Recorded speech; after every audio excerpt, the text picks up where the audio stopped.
we want this company to have our personality, you know. We believe before everything we're part of the audience, so it's the kind of films we would like to go and see and watch in the cinema, you know, as simple as that.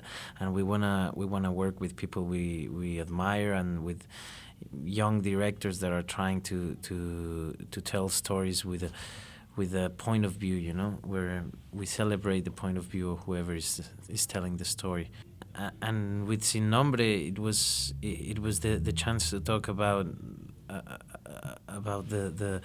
the migration issues that are happening today, and to see this problem from a very objective point of view, and trying not to simplify as we tend to do, of this issue being just an issue in between Mexico and the States, and the border in between these two countries. It's an issue that happens all around the world, you know, and it's an issue that happens from the moment that there's people that are born with no opportunities, you know, and that happens everywhere. And also it was really interesting to see the struggle these characters have to go through from beginning to end. You know, what happens when they make a decision, and they go for it, and they jump in the train, and they have to go through all these many frontiers we have built for them, you know, to get to the one we're all talking about. So it was an interesting way to approach one of the toughest issues that this world is going through, you know, today, and also with a very strong love story that I think it's gonna grab the audience, you know, from beginning to end. I mean, right now we're basically celebrating his point of view. We're not.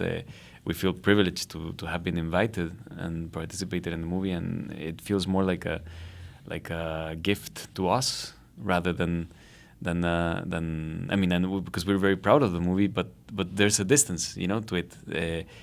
We find it easier to talk about how good the movie is as producers rather than talk about how good or bad a film that we acted in is. No, that's kind of difficult to talk about because because of your emotional involvement and your proximity to the film.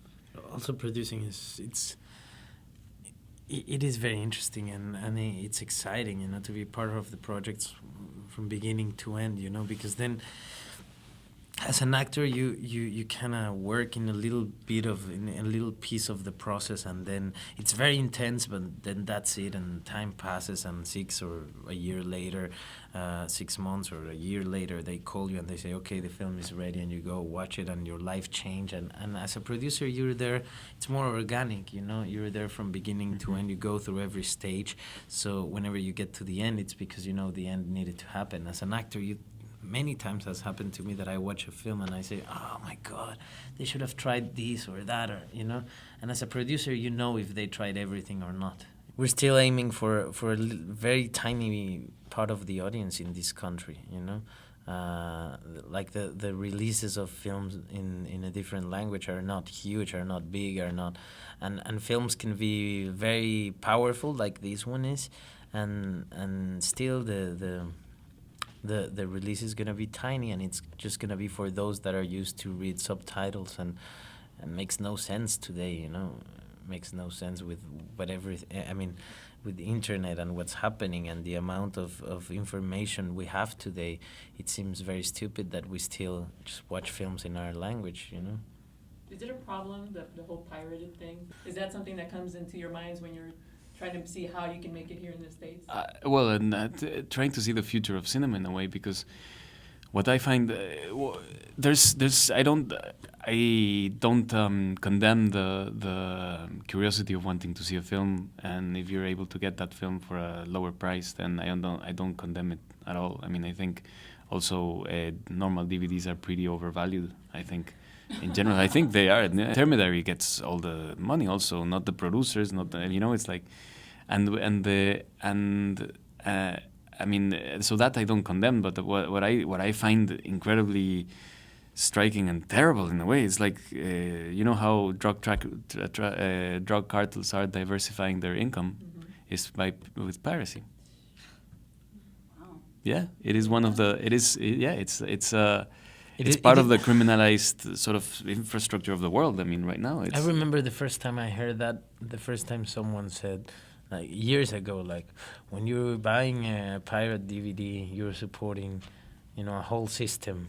And I was like, oh, come on, I mean, relax. But it's so true. And I mean, it's quite scary to be part of that, you know, in a way.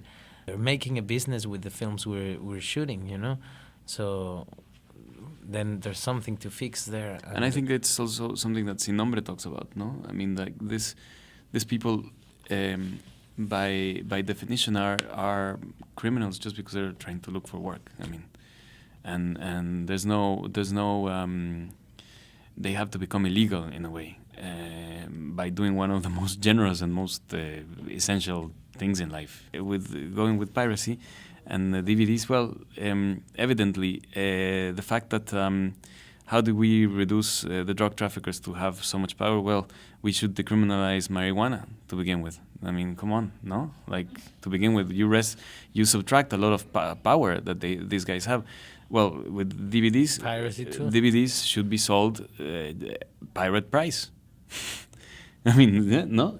Simple as that. Simple as that, yeah. $2 for a DVD, and this is the original. You hear it in a good way. You see, maybe you don't get a big. Yeah, you don't have the extras, and like, rich people can go and buy them. You know, the expensive ones, but you give them an option.